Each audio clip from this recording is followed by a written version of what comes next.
हाय, जैसा कि आप देख रहे हैं मेरा स्ट्रॉलर काफी गंदा हो गया है। मैंने इसे काफी टाइम से यूज नहीं किया है और ये बालकनी में पड़ा पड़ा धूल खा रहा था। तो चलिए आज के इस वीडियो में देखते हैं कि हमें अपने स्ट्रॉलर को कैसे अच्छे से साफ करना है।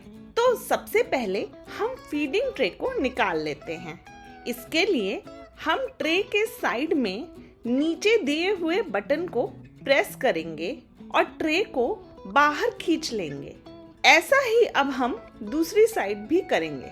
तो अब चलिए स्ट्रॉलर की कैनोपी को डिसमेंटल करते हैं। तो सबसे पहले हम इसको सीट से अलग करते हैं। इसके लिए हम कैनोपी और सीट के जिपर को अनजिप कर देंगे। फिर हमें इसको साइड से अलग करना है। इसके लिए हम कैनोपी सपोर्ट बार्स को साइड से पकड़ लेंगे। ध्यान से सिर्फ कैनोपी के बार्स को ही पकड़िएगा। फिर जहां से ये कैनोपी स्ट्रॉलर से कनेक्टेड है उसको थोड़ा सा बाहर की तरफ पुल करना है और कैनोपी को ऊपर की तरफ पुल करके निकाल लेना है। जैसे कि आप देख रहे हैं ये करना थोड़ा सा मुश्किल हो जाता है। इसको थोड़ा ध्यान से करिएगा ताकि हम स्ट्रॉलर को डैमेज ना करें। सेम स्टेप्स हमें कैनोपी की दूसरी साइड भी करना है। अब बस हमें नीचे वाले जिपर को अनजिप करना है और ये हमारी कैनोपी स्ट्रॉलर से अलग हो गई। तो चलिए अब स्टोरेज बास्केट को भी डिसमेंटल कर लेते हैं। इसके लिए हमें बस इन स्नैप बटन्स को ओपन करना है। तो स्ट्रॉलर के पीछे 4 स्नैप बटन्स हैं। हम इनको एक एक करके ओपन कर लेते हैं। स्ट्रॉलर के आगे भी 2 स्नैप बटन्स हैं, इनको भी ओपन कर लेते हैं। तो अब हमारा स्टोरेज बास्केट भी अलग हो गया है। तो अब फाइनली हम स्ट्रॉलर के मेन फैब्रिक को डिसमेंटल करते हैं। इसके लिए हमें कुछ स्क्रूज को अनस्क्रू करना पड़ेगा। तो सीट के पीछे वाले स्क्रू से स्टार्ट करते हैं। यहाँ 4 स्क्रू हैंडल बार में हैं और 2 सीट पे। इनको हम स्क्रू ड्राइवर की मदद से अनस्क्रू कर लेते हैं।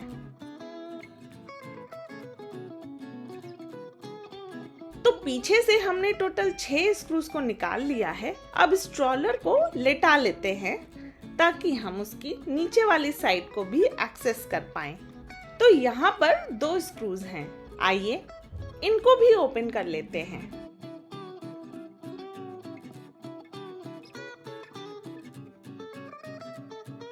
तो चलिए अब हम फुटरेस्ट के वेलक्रो को ओपन कर लेते हैं और फैब्रिक को स्ट्रॉलर के फ्रेम से बाहर निकाल लेते हैं। अब ये बेल्ट भी ओपन कर लेते हैं। ये थोड़ी टाइट है इसलिए इसको स्क्रू ड्राइवर से थोड़ा ढीला कर लेते हैं।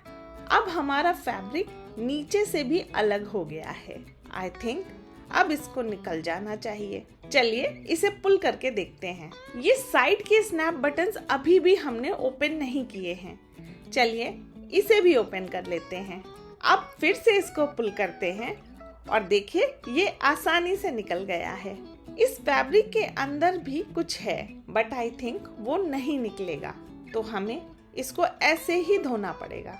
तो देखा आपने, इस तरह हमने पूरा स्ट्रॉलर खोल लिया है और अब इसका सिर्फ फ्रेम बचा है। तो चलिए अब सफाई शुरू करते हैं। सबसे पहले तो इसी फ्रेम की डस्ट को साफ कर लेते हैं। फिर इसकी सीट के फैब्रिक, कैनोपी और स्टोरेज बास्केट को डिटर्जेंट वाले पानी में भिगाकर अच्छे से ब्रश से रगड़ रगड़ कर धो लेते हैं। और जब आपने इन्हें अच्छे से धो लिया है फिर इन सभी को सुखाने के लिए छोड़ देते हैं।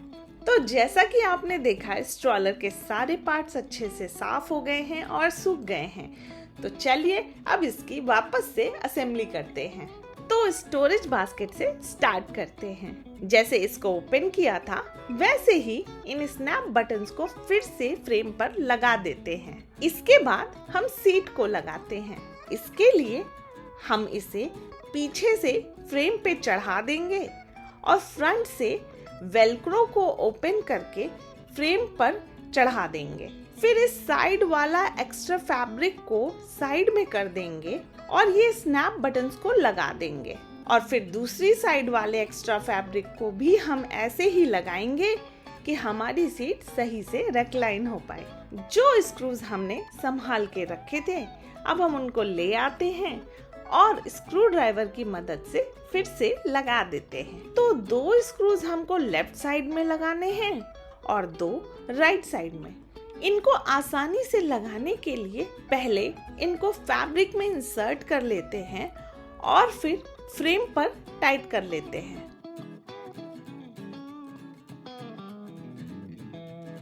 अब नीचे की साइड लेफ्ट और राइट एक एक स्क्रू इस ब्लैक स्ट्रैप पर लगा लेते हैं और फिर स्ट्रॉलर को साइड में लिटा लेते हैं ताकि नीचे वाले स्क्रूज भी हम लगा पाएं। जैसा कि आप देख रहे हैं मैंने स्टोरेज बास्केट को गलती से थोड़ा पीछे बंद कर दिया है। इसको हमें इस होल में बांधना था। कोई बात नहीं, इसको हम बाद में ठीक कर लेंगे। आई होप आपने सही जगह बांधा होगा। फाइनली इस बेल्ट को इन हुक्स के अंदर से निकाल के टाइट कर लेंगे। तो जैसा कि आप देख रहे हैं हमारी सीट इंस्टॉल हो गई है। अब कैनोपी को इंस्टॉल करते हैं। इसके लिए हम कैनोपी के साइड के क्लिप्स को स्ट्रॉलर में बने स्लॉट में इंसर्ट करेंगे। फिर थोड़ा जोर से प्रेस करेंगे तो ये क्लिप्स स्ट्रॉलर के फ्रेम में लॉक हो जाएंगी। ऐसा ही दूसरी साइड की क्लिप के साथ भी करेंगे। फिर हम कैनोपी के फैब्रिक को स्ट्रॉलर के फ्रेम के ऊपर से पीछे कर देंगे। फिर स्ट्रॉलर को साइड की ओर लेटा देते हैं ताकि हम इस जिपर को स्ट्रॉलर के फ्रेम की रॉड पर चढ़ा सके और फिर हम कैनोपी को एंड में जो जिप है उसको सीट की जिपर के साथ ज्वाइन कर देते हैं और स्ट्रॉलर को खड़ा कर लेते हैं और बस इस तरह हमारा स्ट्रॉलर पूरा असेंबल हो गया है। अगर आपको इस वीडियो से हेल्प मिली हो तो इस वीडियो को लाइक और मेरे चैनल को सब्सक्राइब जरूर करना। तो चलिए मिलते हैं नेक्स्ट वीडियो में। Thank you so much for watching. Bye bye.